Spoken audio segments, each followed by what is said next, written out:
Article 21 की बात करते हैं तो वो सिर्फ राइट टू लाइफ नहीं, उस लाइफ के साथ विथ डिग्निटी की बात होती है। और हमेशा हम डिग्निटी को भूल जाते हैं। हम कहते हैं कि चलो जिंदा तो है लेकिन शान से है क्या? क्या हम सुबह उठकर, जैसे कि हमारे साथी ने कहा था, तो जब भारत आजाद हुआ था, संविधान लागू हुआ था, तो मैं किताब में पढ़ रहा था, वहां पे जिक्र ऐसा था, हमारे देश के पहले प्रधानमंत्री पंडित जवाहरलाल नेहरू ने कहा था कि from today onwards the citizens of India are the owner of this country, कि हम इस देश के ओनर है। क्या हमने ओनरशिप लिया है? तो हम कैसे जिंदगी जी सकते डिग्निटी के साथ? हमें तो कोई जिंदगी जीने का मतलब, वो कहते हैं ना कि कोई हमें, हमारे पीछे कोई है और वो हमें चला रहा है। तो साथियों, इस बात को हमें समझना पड़ेगा और हमें जिंदगी सिर्फ जीने का नहीं, शान के साथ, स्वाभिमान के साथ, डिग्निटी के साथ, गरिमा के साथ जिंदगी जीना है। तो साथियों, हम आपके बीच में आते रहेंगे। अभी मेहमान सब आ चुके हैं बहुत दूर से, और मैंने जब हमेशा देखा है कि प्रशांत भूषण सर हो या फिर नदीम भाई की वीडियोस वगैरह में देखते रहता हूँ, या फिर अभय टकसाल सर है, जो जमीनी स्तर से जुड़े हुए लोग हैं ये। और जब तक हम गरिमा के लिए, कैसे वो कहते हैं ना कि सिर्फ जिंदगी जीना ने, हमें गरिमा के साथ जिंदगी जीने के लिए लड़ना पड़ेगा। तो साथियों, हमारे बीच में एमपीजी के साथी है जो आगे का कार्यक्रम लेके जाने के लिए हम लोग मिलेंगे। फिर सभी को फिर से एक बार क्रांतिकारी सलाम, इनकलाब जिंदाबाद, जय भारत, जय संविधान।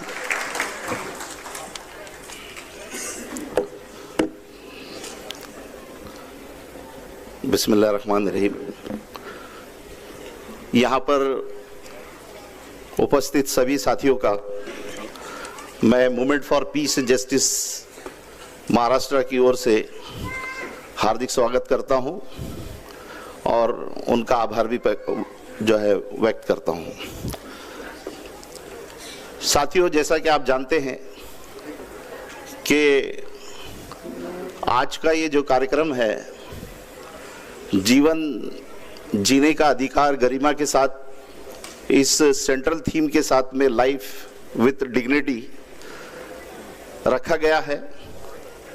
और हमारे सभी जो वक्तागण हैं और हमारे सभी रिस्पेक्टेड गेस्ट जो है वो यहाँ तशरीफ ला चुके हैं। मैं उन सबका भी movement for peace and justice की ओर से हार्दिक स्वागत करता हूँ। इससे पहले के कार्यक्रम को बाकायदा हम शुरू करें, मैं स्टेज पर बुलाना चाहूँगा मुश्तफा फारूक साहब को कि वो आए और स्टेज पर विराजमान हो जाए। डॉक्टर जावेद मुकर्रम साहब, उनसे भी मैं विनती करता हूँ कि वो भी यहाँ आए और स्टेज पर विराजमान हो जाए। उसी के साथ movement for peace and justice के महाराष्ट्र के एग्जीक्यूटिव काउंसिल मेंबरान, उनसे भी मैं अनुरोध करूंगा कि वो भी स्टेज पर आ जाए। अफसर उस्मानी साहब, हाँ जी,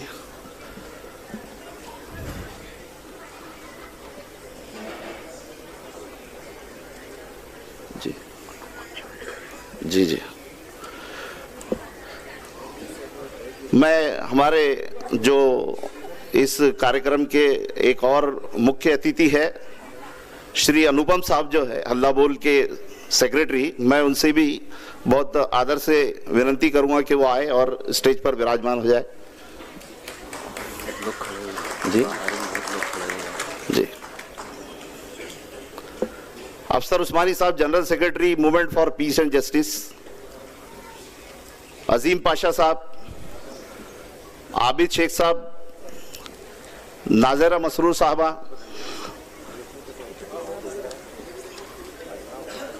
फेरोज अंसारी साहब, उसी के साथ वसी हाशमी, सबात भाई, अतीक सर अकोला, वो भी स्टेज पर तशरीफ ले आए। तंजीम अंसारी साहब, मैं उनसे भी विनती करूंगा कि वो आ जाए। मैं अमीर जमात अध्यक्ष JIH इंडिया, मैं उनका इस कार्यक्रम में स्वागत करता हूं।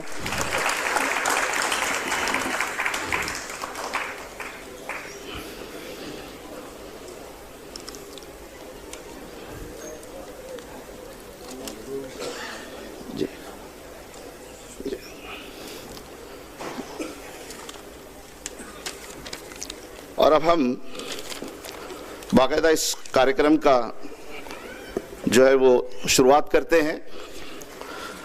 मैं वेलकम एड्रेस के लिए यहाँ बुलाना चाहूँगा movement for peace and justice Maharashtra के सदर और नेशनल कोऑर्डिनेटर मोहम्मद सिराज साहब को कि वो आए और यहाँ वेलकम एड्रेस पेश करें।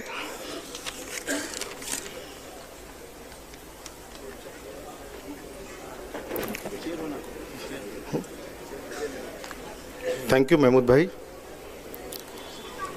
प्यारे साथियों और इस वक्त मौजूद हमारे सारे गेस्ट, मैं आप सभी लोगों का थैंकफुल हूं कि आप हमारे इनविटेशन पर मेरे लिए इस प्रोग्राम में शामिल हुए। बहुत सारे हमारे साथी दूर दूर से आए हुए हैं, बहुत तकलीफ़ों के साथ। उनसे आपको सॉरी कहते हुए मैं ये कहता हूं कि भाई आप सभी लोगों का वेलकम है। आज का जो प्रोग्राम है हमारा वो एक बहुत मीनिंगफुल टॉपिक पर हम डिस्कशन करने जा रहे हैं और ये एक बहुत ही सीरियस इशू है जिस पर हम बात करने जा रहे हैं। तो मेरी आप तमाम लोगों से रिक्वेस्ट है कि प्लीज़ ज़रा साइलेंटली बैठकर इस प्रोग्राम को पूरी तरह सुनें। मेरे दोस्तों, जैसे कि आपने देखा स्टेज पर जो हमारी टॉपिक ही है जीवन, right to life with dignity. हम लोग जानते हैं कि भारत देश में संविधान के मुताबिक देश चलता है और उस संविधान ने इस बात की गारंटी दी है कि इस देश में रहने वाले हर नागरिक का जो बेसिक नेसेसिटीज़ है, बाद में उसको सुप्रीम कोर्ट ने और भी ज़्यादा ब्रीफ किया कि उनकी बेसिक नेसेसिटीज़ को पूरी करने की जिम्मेदारी सरकार की है। लेकिन हम पिछले 75 सालों बाद भी अब ये देखते हैं कि वो जिम्मेदारी जो सरकार को अदा करनी चाहिए थी पिछले 75 सालों में, हम देखते हैं कि वो शायद जिस तरह पूरी होनी चाहिए थी वैसी पूरी होती हमको नज़र नहीं आती। मैं एक मिसाल के तौर पर दूं आपको कि आज भी भारत देश फूड के ताल्लुक से अगर हम देखते हैं तो हंगर इंडेक्स में हमारा नंबर कितना है आप अच्छी तरह जानते हैं। ग्लोबल हंगर इंडेक्स में अगर 123 कंट्रीज हैं तो भारत का नंबर 102, 103 ऐसे आगे पीछे होता रहता है। मतलब दुनिया में भूखों में हमारा लेवल कितना हाई है आप इसका अंदाजा लगा सकते हैं। यह है हमारी गरीबी की सूरत हाल और यह ऐसे वक्त में हो रही है जब हम कह रहे हैं कि 80 करोड़ लोगों को हम राशन मुफ्त में दे रहे हैं। हमारा क्राइटेरिया क्या है 80 करोड़ लोगों का? हमारा क्राइटेरिया यह कहता है कि जो लोग भारत देश में 59,000 एंड अब उससे कम जो कमाते हैं उन लोगों को राशन नहीं दिया जाएगा। 59,000 एंड अबाव लोगों को राशन नहीं मिलेगा। गांव के अंदर रहने वाले 44,000। आप सोचिए कि यह क्राइटेरिया अपने आप में एक मजाक है, लेकिन इसके ऊपर कहीं कोई बातचीत हमको नजर नहीं आती। आज का प्रोग्राम बेसिकली इसी तरह के टॉपिक पर बात करने के लिए रखा गया है। हमने पिछले 20 सालों में लगातार अलग अलग इश्यूज पे काम किया है। हमने कभी राइट टू फूड पर काम किया, कभी राइट टू हेल्थ पे काम किया है, कभी हमने राइट टू एजुकेशन पे काम किया है, कभी हमने अनऑर्गेनाइज्ड लेबर पे काम किया है। आज उन सारे मुद्दों को मिलाकर हम एक साथ एक आवाज के साथ ये कहना चाहते हैं कि पिछले दिनों जितने भी हमने काम किए हैं उन सारे कामों का जो बुनियादी जड़ है, जिसके अंदर जो है ये प्रॉब्लम का सॉल्यूशन निकलता है, वो इस देश का संविधान के इंप्लीमेंटेशन के साथ है। तो आज के इस प्रोग्राम में उस आर्टिकल 21 के इंप्लीमेंट करने पर हम बात करने वाले हैं। मेरे दोस्तों, हम जो है पिछले कई सालों से देखते आ रहे हैं कि राइट टू एजुकेशन इंप्लीमेंट हो गया। राइट टू एजुकेशन में क्राइटेरिया आपका 1 लाख का है। प्राइवेट स्कूलों में लोगों को भेजने की कोशिश की जा रही है। सरकारी स्कूलें बंद हो रही है। महाराष्ट्र में 65,000 स्कूलों को बंद करने की तैयारी चल रही है। एक तरफ आप कॉर्पोरेशन की स्कूल बंद कर रहे हैं, उसकी जमीनों को खा जा रहे हैं और उसके बदले में प्राइवेट स्कूल्स को हमारे लिए खूबसूरत चेहरे बना बना के इंटरनेशनल स्कूल्स ला रहे हैं, जिसकी फीस अवेलेबल नहीं, हमारे लिए उतना हम अफोर्ड नहीं कर सकते जिस स्कूल की तरफ हमको भेजा जा रहा है। ये राइट टू एजुकेशन के नाम पर हमको आगे बढ़ा रहे हैं। आप देखते हैं पिछले कई दिनों से हमारे यहाँ जो हेल्थ का बजट है, ये पूरे हेल्थ के बजट ने चरमरा के रख दिया देश की सिचुएशन को। आज नए हॉस्पिटल बनने के नाम नहीं लेते सरकार के, और गवर्नमेंट के हॉस्पिटल के बदले लगातार प्राइवेट हॉस्पिटल खुल रहे हैं। ये प्राइवेट हॉस्पिटल जस्ट लाइक अ 5 स्टार होटल है। इतना अनअफोर्डेबल वहां का ट्रीटमेंट है कि गरीब आदमी अपना घर बेचकर, जमीन बेचकर, अपने गहने बेचकर अपना इलाज करता है और उसी के साथ पूरा खानदान जो है गरीब हो जाता है।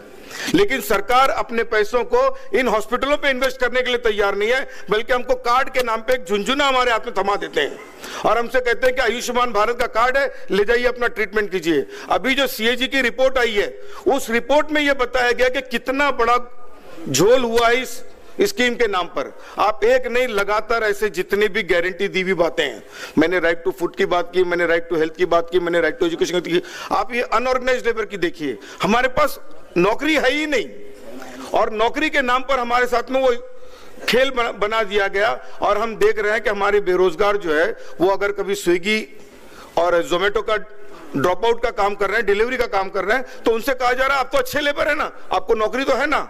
वो शहरों में रहने वाले, ओला और उबेर चलाने वाले, जिनके पास कोई अनऑर्गेनाइज में रहने के लिए कोई सोशल सिक्योरिटी नहीं है, उन सोशल सिक्योरिटी के लोगों से कहा जा रहा है कि आपको नौकरी है ना। ये जवानों के साथ में मजाक है, लेकिन हमारा अफसोस इस बात का नहीं है कि ये सरकार जिस तरह से खेल कर रही है।